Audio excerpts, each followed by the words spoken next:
पाठ 5 कारकाः उपपद विभक्तयः च। क्रिया का अनुगमन करने वाले कारक कहलाते हैं, यानी जिनका क्रिया से संबंध होता है। जैसे बालकः पठति। बालकः पद का पठति क्रिया के साथ संबंध है, अतः बालकः पद कारक है। संस्कृत में 7 कारक होते हैं। कारकों को प्रकट करने के लिए जिन चिन्हों या प्रत्ययों का प्रयोग किया जाता है वे विभक्ति कहलाती हैं। विभक्तियां 7 होती हैं। कारक को प्रकट करने के लिए संबोधन में एक वचन को छोड़कर शेष प्रथमा विभक्ति जैसा ही रूप होता है। कारक की विभक्तियां एवं उनके चिन्ह निम्नलिखित हैं। विभक्ति ही कारकः चिन्हम। प्रथमा कर्ता नॉमिनेटिव केस ने शून्य। द्वितीया कर्म एक्यूजेटिव केस को शून्य। तृतीया करण इंस्ट्रूमेंटल केस से के द्वारा। चतुर्थी संप्रदान डेटिव केस के लिए। पंचमी अपादान एब्लेटिव केस से अलगाव। षष्ठी संबंध जेनेटिव केस का की के रा री रे। सप्तमी अधिकरण लोकेटिव केस में पे पर। संबोधन वोकेटिव केस हे अरे भो। विभक्तियां 2 प्रकार की होती हैं। कारक विभक्ति ही जो विभक्ति कारक के चिन्ह के आधार पर लगती है उसे कारक विभक्ति कहते हैं। यथा अहम पुस्तकम पठामि। उपपद विभक्ति ही जब किसी विशेष शब्द के कारण कोई विभक्ति लगती है तो उसे उपपद विभक्ति कहते हैं। उदाहरण स्वरूप विना के साथ द्वितीया का प्रयोग होता है। यथा अहम रामम विना न गच्छामि। आइए इन्हें विस्तार से समझें। कर्ता कारकः प्रथमा विभक्ति ही क्रिया को करने वाला कारक कर्ता होता है। कर्ता में प्रथमा विभक्ति का प्रयोग होता है। जैसे बालः पठति। बालिके ईशम नमतः। पत्राणि पतन्ति। संस्कृत में 3 पुरुष और 3 वचन होते हैं, अतः कर्ता के पुरुष और वचन को ध्यान में रखना चाहिए और उसके अनुसार क्रिया का प्रयोग करना चाहिए। पुरुषः एकवचनम द्विवचनम बहुवचनम। प्रथम पुरुषः सैनिकः देशं रक्षति। सैनिकौ भ्रमतः। सैनिकाः भ्रमन्ति। सः देशं रक्षति। तौ भ्रमतः। ते भ्रमन्ति। महिला पचति। महिले पचतः। महिलाः पचन्ति। सा पचति। ते पचतः। ताः पचन्ति। मध्यम पुरुषः त्वं पठसि। युवां पठतः। यूयं पठथ। उत्तम पुरुषः अहं गच्छामि। आवां गच्छावः। वयं गच्छामः। जब कर्ता विविध पुरुषों में होता है तब क्रिया का प्रयोग किस प्रकार किया जाता है, आइए समझें। सः त्वं अहं च पठामः। अंतिम कर्ता के पुरुष के अनुरूप उत्तम पुरुष का और कर्ता की संख्या 3 होने से बहुवचन का प्रयोग। सः अहं च गच्छावः।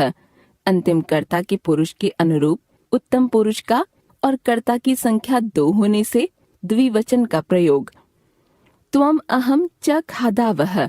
अंतिम कर्ता के पुरुष के अनुरूप उत्तम पुरुष का और कर्ता की संख्या 2 होने से द्विवचन का प्रयोग। सः त्वं च गच्छथः। अंतिम कर्ता के पुरुष के अनुरूप मध्यम पुरुष का और कर्ता की संख्या 2 होने से द्विवचन का प्रयोग। विशेष विविधाः कर्तारः की स्थिति में अंतिम कर्ता के पुरुष के अनुरूप क्रिया का प्रयोग किया जाता है, किंतु वचन का प्रयोग कर्ता की संख्या के अनुरूप होता है। कर्ता कारक के रूप में उपपद विभक्ति नहीं होती है। कर्म कारकः द्वितीया विभक्ति है।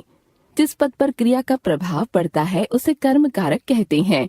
इसके साथ द्वितीय विभक्ति का प्रयोग किया जाता है। जैसे बालिका भोजनम खादति। बालकः चित्र पश्यति।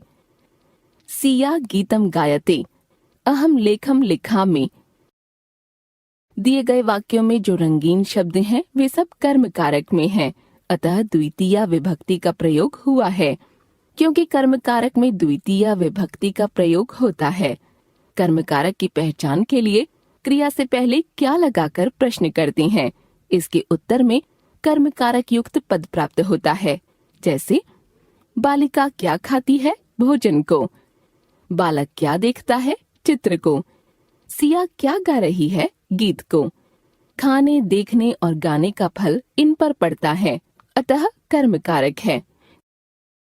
द्वितीय उपपद विभक्तयः उभयतः दोनों तरफ, परितः चारों तरफ तथा अभितः के साथ द्वितीय विभक्ति का प्रयोग होता है। जैसे मार्गम उभयतः वृक्षाः सन्ति, विद्यालयं परितः भित्तिका अस्ति, गृहम अभितः उद्यानानि सन्ति। अनु पीछे जाना, प्रति ओर तथा सेव सेवा करना के योग में द्वितीय विभक्ति का प्रयोग होता है। जैसे बालकः गृहं प्रति गच्छति, देशभक्तः मातृभूमिं सेवते, रोहनः मातरम् अनुगच्छति। पृच्छ पूछना, समया पास या समीप तथा या मांगना के साथ द्वितीय विभक्ति का प्रयोग होता है। अध्यापिका बालकं प्रश्नं पृच्छति, गृहं समया पर्वताः सन्ति, पुत्रः पितरं रूप्यकं याचते। करणकारकः तृतीय विभक्तिः। जिस साधन से क्रिया होती है वह करण कारक कहलाता है। करण कारक में तृतीय विभक्ति का प्रयोग होता है। जैसे बालकाः कन्दुकेन क्रीडति, छात्रः कार्यानेन विद्यालयं गच्छति, वयं पादाभ्यां चलामः, जीवाः मुखेन वदति। ऊपर दिए गए वाक्यों में आए सभी रंगीन शब्द जिससे क्रिया संपन्न हुई है उस साधन का बोध करा रहे हैं, अतः सभी करण कारक हैं। तृतीय उपपद विभक्तयः सह साथ, अलम बस करो तथा सार्धम साथ के साथ तृतीय विभक्ति का प्रयोग किया जाता है। जैसे निधि मित्रेण सह विद्यालयं गच्छति, अलम कोलाहलेन सीता रामेण सार्धम गच्छति।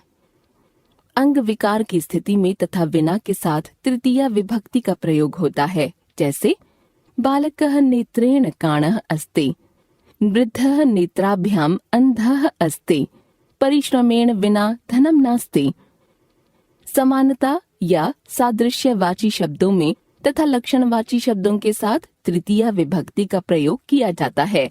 जैसे कर्णः अर्जुनेन अर्जुनस्य वा समानः आसीत्, भरतः त्यागे रामेण सदृशः, सः जटाभिः तापसो अस्ति। संप्रदान कारकः चतुर्थी विभक्तिः। कर्ता जिसके लिए कोई कार्य करता है उसे संप्रदान कारक कहते हैं और उसमें चतुर्थी विभक्ति लगती है। बालकः पठनाय विद्यालयं गच्छति, इमानि फलानि रुग्णाय सन्ति, छुरिका शाकं कर्तनाय अस्ति, जनकः पुत्राय क्रीडनकम् आनयति। ऊपर आए सभी रंगीन पदों में चतुर्थी विभक्ति का प्रयोग हुआ है क्योंकि इनसे क्रिया किसके लिए संपन्न की जा रही है यह व्यक्त किया जाता है। चतुर्थी उपपद विभक्तयः यच् देना, क्रुद्ध क्रोध करना तथा स्वाहा आहुति देना के साथ चतुर्थी विभक्ति ही लगती है। जैसे धनिकः भिक्षुकाय वस्त्रं यच्छति, अध्यापकः छात्राय क्रुध्यति, इंद्राय स्वाहा। नमः नमस्कार करना, स्पृह इच्छा करना तथा अलम पर्याप्त या काफी के साथ चतुर्थी विभक्ति का प्रयोग होता है। जैसे देवाय नमः, भ्रमराः पुष्पेभ्यः स्पृह्यन्ते, सज्जनः दुर्जनेभ्यः अलम। रुच अच्छा लगना, ईर्ष्य ईर्ष्या करना तथा ध्री उधार लेना के साथ चतुर्थी विभक्ति का प्रयोग किया जाता है। जैसे देवेभ्यः भक्तिः रोचते, असुराः देवेभ्यः ईर्ष्यन्ति, भिक्षुकः धनिकाय शतं रूप्यकाणि धारयति। अपादान कारकः पंचमी विभक्ति। जिस पद से अलग होने का भाव प्रकट होता है उसे अपादान कारक कहते हैं। उसमें पंचमी विभक्ति का प्रयोग किया जाता है। छात्राः विद्यालयात् आगच्छन्ति, कर्मकारी कूपात् जलम् आनयति, रमणः भवनात् अवतरति, गंगा हिमालयात् निस्सरति। ऊपर के वाक्यों में आए सभी रंगीन पदों में पंचमी विभक्ति है क्योंकि इनसे अलग होने के भाव का बोध हो रहा है। पंचमी उपपद विभक्तयः भय डरना, बहिः बाहर तथा पठन पढ़ना के साथ पंचमी विभक्ति का प्रयोग होता है। जैसे बालकः चोरात् बिभेति, गृहात् बहिः वृक्षः अस्ति, सः आचार्यात् पठति। अपसरण निवारण, ऋते रहित तथा रक्ष बचाना के योग में पंचमी विभक्ति का प्रयोग होता है। जैसे सज्जनः मित्रं पापात् निवारयति, ऋते ज्ञानात् न मुक्तिः, अमनः बालकं दुष्टात् रक्षति। प्रमद आलस्य करना, पूर्वम तथा आरात समीप के साथ पंचमी विभक्ति का प्रयोग होता है। जैसे छात्रः परिश्रमात् न प्रमाद्यति, गृहात् पूर्वं क्रीडा क्षेत्रः, विद्यालयात् आरात् देवालयः अस्ति। संबंध कारकः षष्ठी विभक्ति है। जिस पद के माध्यम से किसी व्यक्ति या वस्तु का किसी दूसरे व्यक्ति या वस्तु से संबंध स्थापित किया जाता है उसे संबंध कारक कहते हैं। इसमें षष्ठी विभक्ति का प्रयोग किया जाता है। इदं स्वर्णस्य कंकणम अस्ति, इदं रामस्य चित्रम अस्ति, सः मम मित्रम अस्ति, अयम अस्माकं विद्यालयः अस्ति। उपराय सभी रंगीन पद संबंध कारक के उदाहरण हैं। इनमें षष्ठी विभक्ति का प्रयोग किया गया है क्योंकि इनके माध्यम से संबंधों को व्यक्त किया जा रहा है। षष्ठी उपपद विभक्तयः समीपवाची पुरतः सामने तथा स्मृ याद करना के साथ षष्ठी विभक्ति का प्रयोग होता है। जैसे विद्यालयस्य समीपम उद्यानम अस्ति, विद्यालयस्य पुरतः मार्गः अस्ति, बालः मातुः स्मरति। उपरि ऊपर, अग्रे आगे तथा अधः नीचे के साथ षष्ठी विभक्ति का प्रयोग होता है। जैसे वृक्षस्य उपरि चटका अस्ति, सैनिकस्य अग्रे सैनिकः चलति, वृक्षस्य अधः मयूरः नृत्यति। अधिकरण कारकः सप्तमी विभक्ति है। जिस पद के माध्यम से क्रिया के आधार को व्यक्त किया जाता है उसे अधिकरण कारक कहते हैं। इसमें सप्तमी विभक्ति का प्रयोग किया जाता है। जैसे वृक्षे खगाः वसन्ति, सरोवरे अनेके मीनाः सन्ति, बालाः तरणताले तरन्ति, चटकाः नीडेषु वसन्ति। उपराय सभी रंगीन शब्दों में सप्तमी विभक्ति का प्रयोग हुआ है क्योंकि इनके माध्यम से क्रिया के आधार को दर्शाया गया है। सप्तमी उपपद विभक्तयः कुशल चतुर, स्नेह स्नेह करना तथा दक्ष कुशल के साथ सप्तमी विभक्ति का प्रयोग किया जाता है। जैसे भरतः पठने कुशलः, पिता पुत्रे स्नेहति, सः धनुर्विद्यायां दक्षः। प्रवीणः निर्दिष्ट समय तथा विश्वास करना के साथ सप्तमी विभक्ति का प्रयोग किया जाता है। जैसे रामः सितार वादने प्रवीणः, प्रातः काले सोहनः आगमिष्यति, आचार्यः छात्रे विश्वसिति। संबोधन कारकः पुकारने के लिए संबोधन कारक का प्रयोग होता है। इसमें प्रथमा विभक्ति का ही प्रयोग होता है। एक वचन का रूप अलग होता है। जैसे हे पुत्र त्वं कुत्र गच्छसि, हे मातः अहं क्रीडनाय गच्छामि, हे छात्रो यूयं शोभनम् अक्रीडतम्, हे सैनिकाः यूयं देशं रक्षतः। ध्यातव्यम्, संज्ञा या सर्वनाम का वाक्य के अन्य शब्दों के साथ संबंध जोड़ने के लिए कारक के विभक्ति चिन्हों का प्रयोग किया जाता है। कारक के 7 भेद होते हैं। कुछ विद्वान कारक के 6 भेद मानते हैं क्योंकि संबंध कारक का क्रिया से सीधा संबंध नहीं होता।